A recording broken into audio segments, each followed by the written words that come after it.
I used to believe that staying in your own lane kept you safe. That if you walked the right path, avoided trouble, and minded your business, you'd get to grow old.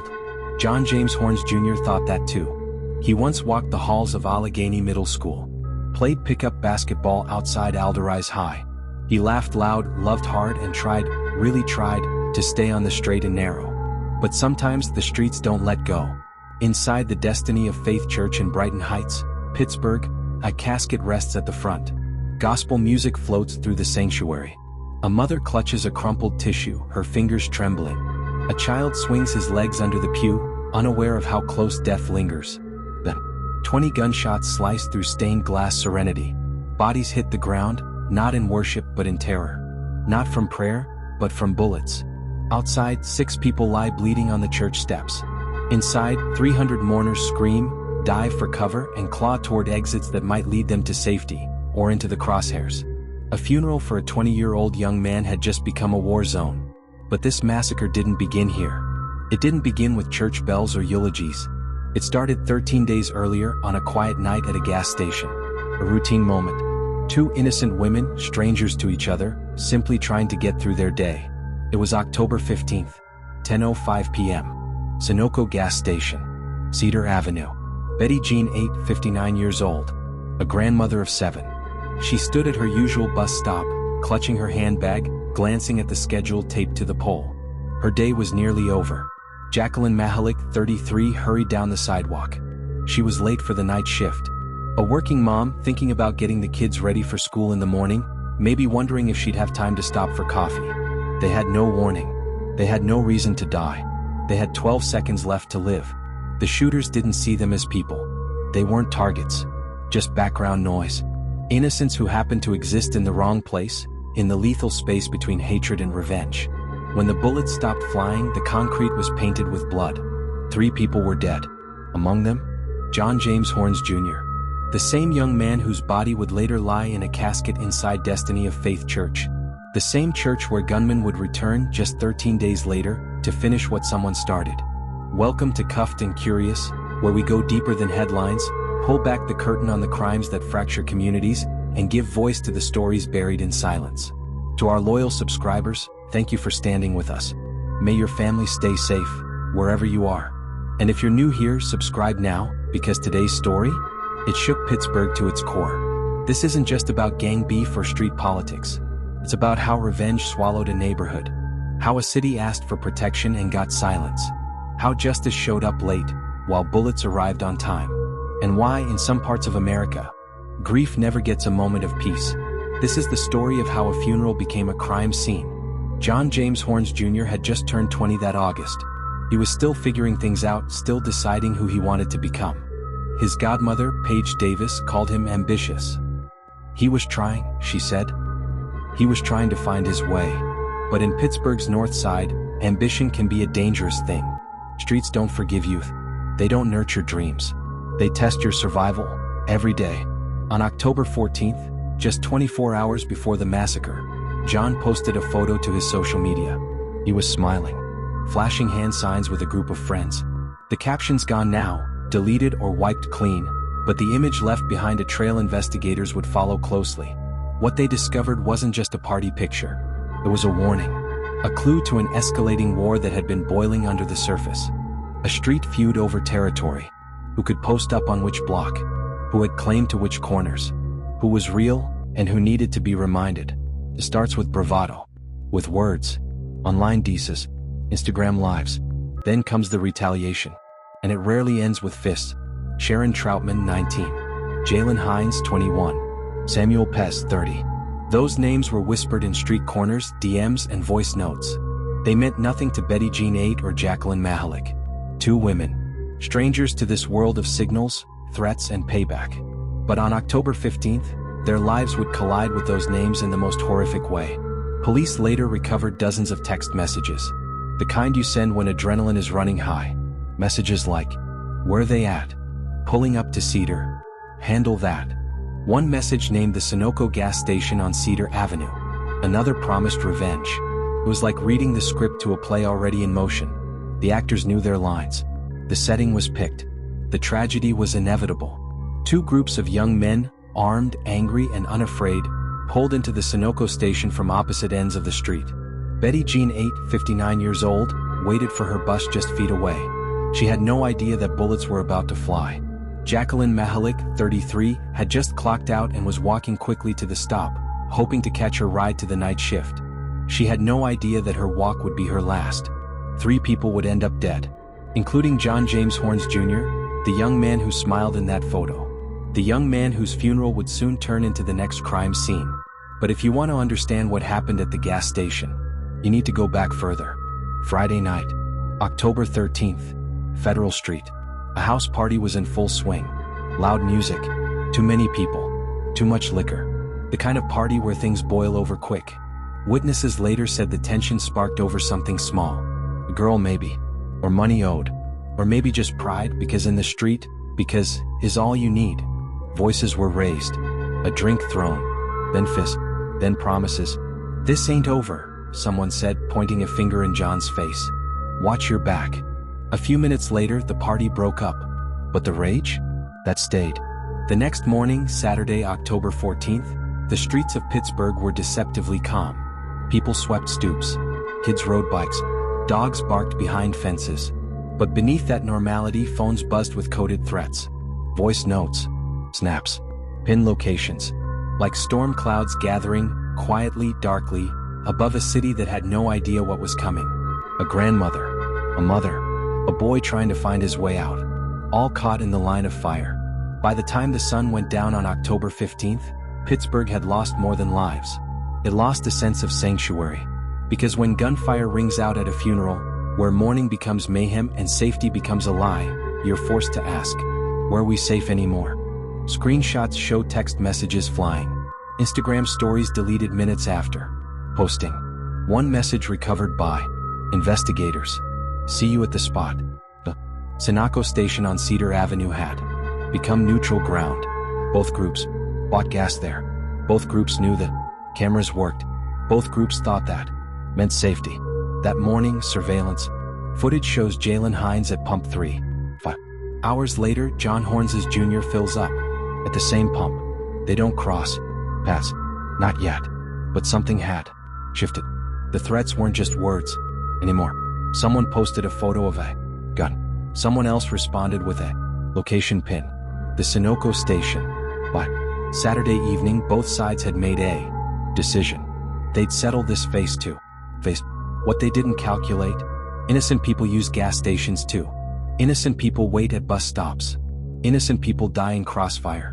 9:45 p.m. security footage shows John Horns Jr.'s group arriving at Sunoco. 3 men exit a vehicle. They walk toward the store but don't go inside. They're waiting. 9:50 p.m. Black Hyundai Tucson appears on Cedar Avenue. It passes the gas station once, twice. The driver, later identified as Samuel Pegas, is checking who's there. 9:55 p.m. Betty Jean A reaches her bus stop. She sets down her purse, checks the posted schedule. The number 54 should arrive at 10:08. She has 13 minutes to wait. She'll never get on that bus. 9:58 p.m. Jacqueline Mahalik walks quickly past the Giant Eagle, past the bus shelter. She glances at her phone. Running late for her 10:15 shift. It has 17 minutes to live. 10 p.m. The Hyundai returns. This time it stops. Sharon Troutman sits in the passenger seat. In the back, another man. Investigators haven't named. All 3 are armed. 10:02, someone shouts across the gas station lot. The surveillance audio is unclear, but witnesses heard. What's up now? What happens next? Takes 57 seconds. Ornazes and his 2 associates stand near the park adjacent to the station. They draw weapons. The men in the Hyundai respond. 23 shell casings will be recovered. 2 different calibers. Multiple shooters firing from both sides. Betty 8 doesn't run. Maybe she freezes. Maybe she doesn't understand what's happening until the bullets reach her. Jacqueline Mahalik is caught in the middle, walking between the shooters and their targets.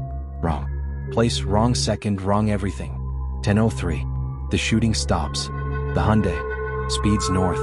One of Horny's associates stumbles to a white Hyundai Palisade with Florida plates and fleas. John Horns Jr. lies dying in the parking lot. Betty 8 has collapsed at the bus stop. Jacqueline Mahalik is on the sidewalk, blood pooling beneath her. The first 911 call comes at 10:05. There's people shot everywhere. Oh my God, they're not moving. Allegheny General Hospital sits 1 block away. The ambulances arrive in under 2 minutes. Won't matter. 3 people are dead. 4th, Jalen Hines has a bullet in his leg but will survive. The war has just begun. And somewhere across Pittsburgh, the men who pulled triggers are already planning their next moves. 'Cause on these streets, every killing demands an answer. Every funeral becomes a target. In 13 days they'll prove it. Question for you. You're pumping gas when bullets start flying. Do you run and risk becoming a target? Hide and hope they don't see you, or try to help the wounded and risk your own life? North side streets have their own definition of unacceptable, and they're already planning their response. October 16th, Sunday morning, Mayor Ed Gay stands at the corner of Cedar and Stockton. Behind him, bloodstains still mark the concrete. I couldn't imagine what that feels like. Gay says about the victims' families, "We need the entire city to come together to deal with this violence. I know it's tough right now.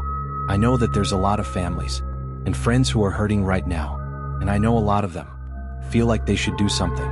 So I want to do something with you. I want you to call and tell us what you know.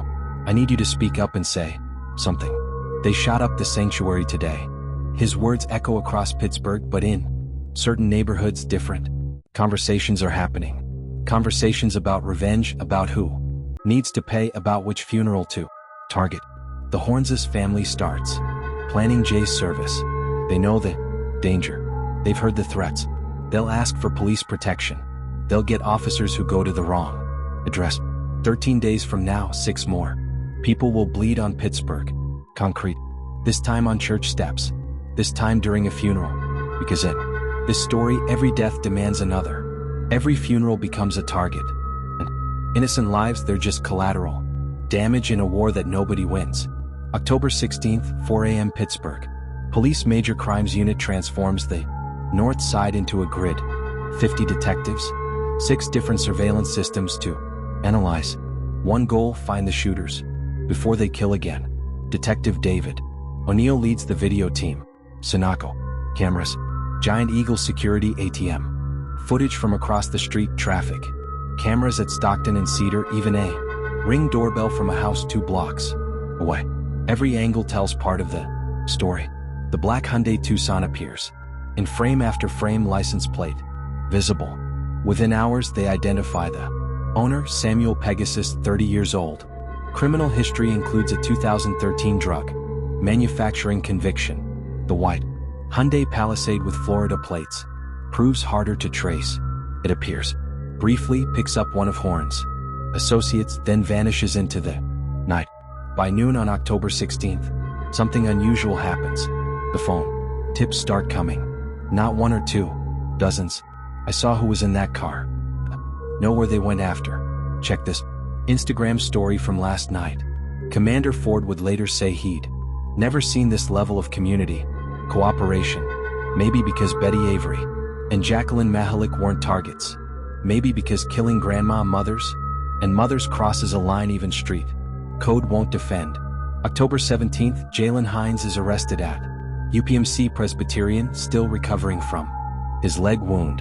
He's charged with 2 counts of criminal homicide for Betty 8 and Jacqueline Mahalik's deaths. October 18th, U.S. Marshals find Sharon Troutman. The 19-year-old was in the Hyundai's passenger seat. Ballistics will match his gun to bullets that killed John Horns Jr., but arrests don't stop what's coming, because on Pittsburgh's north side, justice and revenge wear the same face. October 20th, the Horns family meets with funeral director to plan Jay's service. They choose Destiny of Faith Church on Brighton Road, a place of peace, a sanctuary. That same day, the threats begin. Text messages, social media posts, quickly deleted, words whispered on street corners. The message is clear. John Horns Jr.'s funeral won't be peaceful. October 26th, the family formally requests police protection for the service. Pittsburgh Public Safety approves the request. 2 officers will be assigned. The funeral is in 48 hours. October 27th, the officers receive their assignment, but somewhere between dispatch and deployment, wires cross. The address they're given, a funeral home 3 blocks from the church. October 28th, 7 a.m. officers arrive at the funeral home. Empty parking lot. No activity. They radio dispatch. No. Funeral scheduled at this location. Standby comes the response. The officers wait, check again at 8 a.m. Still nothing. At 8:45 they leave. Meanwhile, 3 blocks away, mourners begin.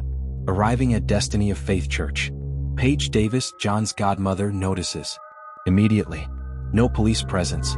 Where are the officers? She asks funeral staff. They should be here, someone responds. We requested them. 10 a.m. The hearse arrives. Still no police. 11 a.m. 300 mourners fill the church. Gospel music plays. Prayers begin. And outside, multiple shooters take positions. The security camera at the church entrance records everything. Time. Stamp 12:02 p.m. A figure in dark clothing appears at the corner, then another, then more. Inside, the service continues.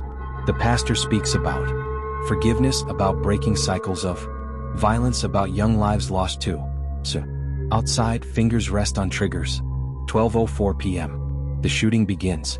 What happens when a community asks for protection and receives none? When officers go to the wrong address while killers go to the right one? When a sacred space becomes a shooting gallery? Pittsburgh is about to find out. 12:04 p.m. October 28th. The first shot cracks through Brighton Heights air. Inside Destiny of Faith Church, 300 mourners freeze. Was that a car backfiring? Then comes the second shot. The third, then automatic fire. The church security camera captures figures running.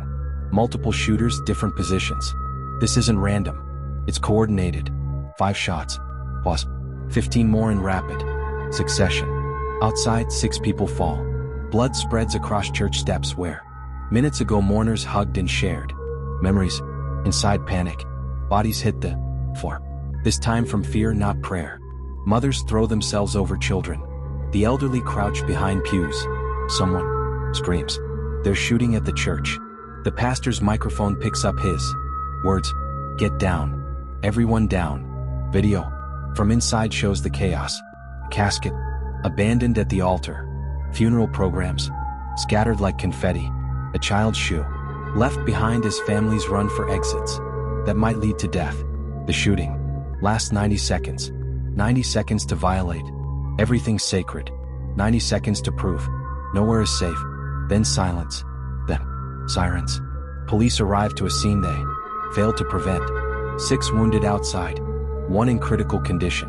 Inside, traumatized mourners who came to bury one victim of gun violence and almost became victims themselves. The image that haunts Pittsburgh. Uniformed officers lift the casket of John James Horns Jr. with solemn precision. 6 of them, their faces unreadable. Their uniforms pressed, their boots polished. But even they cannot protect the dead. John was supposed to rest in peace. But peace never showed up. Not at Destiny of Faith Church. Not on that cold October afternoon. Outside the church, blood had barely dried on the concrete. Inside, the echoes of gunfire still haunted the stained glass. Rob Dennis, a neighbor who stood near the yellow tape, shakes his head as he speaks to reporters. You see how quiet it is now? He says, eyes scanning the street. It's always quiet like this. This doesn't happen here. But it did happen. At a church. During a funeral. In broad daylight. And if it can happen there, in a place meant for healing, for mourning, for forgiveness, then where is sacred anymore? If men with guns will shoot up a funeral, what line is left uncrossed? What rules remain? 2 hours after the final shot rang out, police moved quickly. They arrested Sean Davis, 19 years old. By nightfall, a 16-year-old minor was also in custody. Both now faced charges of attempted homicide. But those were just 2 names in a war that's much bigger. Investigators pieced it together quickly. The church shooting wasn't random. It was retaliation for the gas station ambush on October 15th. That ambush? Also retaliation for something that happened weeks before, which in turn was sparked by some beef that came months earlier. A chain of vengeance so tangled and relentless that no one could point to where it actually started. Just the next body, the next arrest, the next set of grieving families. More arrests followed in the Cedar Avenue case. But justice? That proved slippery. November 2nd, 2 more suspects, names tied to the violence from the very beginning, were taken in. Yet even as the courtrooms filled, the system cracked under pressure. In January 2023, homicide charges against Sharon Troutman and Samuel Pages were dropped. Not because they were innocent, because the evidence couldn't stick. They still faced conspiracy and weapons charges. But the families didn't want legal technicalities. They wanted someone to answer. They wanted someone to say, "I did this, and I'm sorry." Laura 8, daughter of 59-year-old Betty Jean 8, stood before candles flickering in the cold.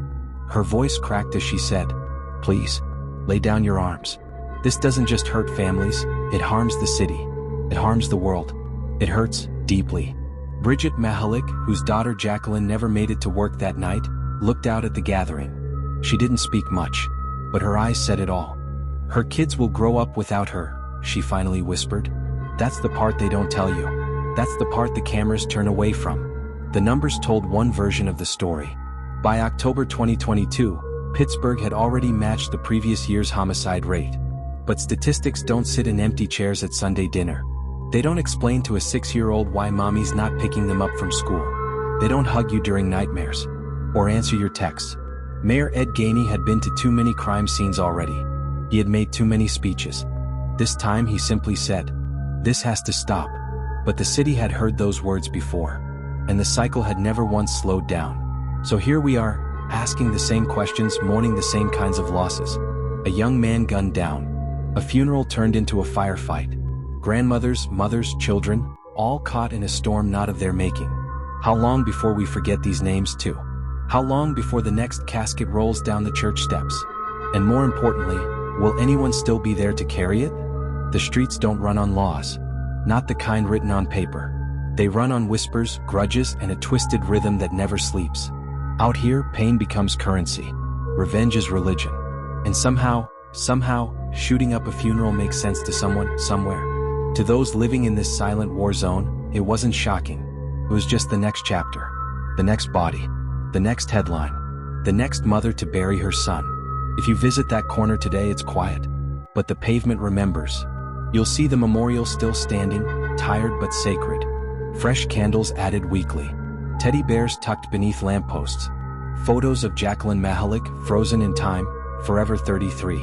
Flowers for Betty 8, a grandmother of 7 who will never read another bedtime story. They didn't die in their homes. They didn't die in accidents.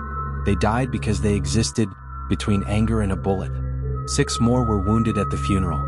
3 young men, John James Horns Jr., Samuel Pages, Sharon Troutman, are either dead or behind bars. Their families grieve too because even the so-called perpetrators are casualties of a war they didn't start, but never escaped. What was it all for? Territory that no one truly owns. Respect that bullets can't buy. A street code that turns grandmothers into targets. How did we get here? In neighborhoods like Brighton Heights, pain echoes in alleyways. Trauma isn't an event, it's a condition, a daily companion. And still, somehow, communities fight to heal. They hold vigils. They make phone calls. They teach their children to dream anyway. But behind every mural is a mother who's still crying. Behind every hashtag is a father wondering what he could have done differently. Remember their names. Betty Jean 8, Jacqueline Mahalik. 2 women who died for absolutely nothing. Not money. Not drugs. Not revenge they asked for. Just wrong place, wrong time when men decided to play God with guns. Thank you for watching Cuffed and Curious. These are the stories that demand to be told, not because they're easy but because they're necessary. And tomorrow, we're bringing you one of the most disturbing cases we've ever uncovered. The one that made veteran detectives walk away. The one where key evidence vanished. The one where the killer walked free and no one knows why. Subscribe now. Stay curious, stay careful. And until we meet again, remember Betty 8 and Jacqueline Mahalik. They didn't choose to be part of this war, but we can choose to never forget them.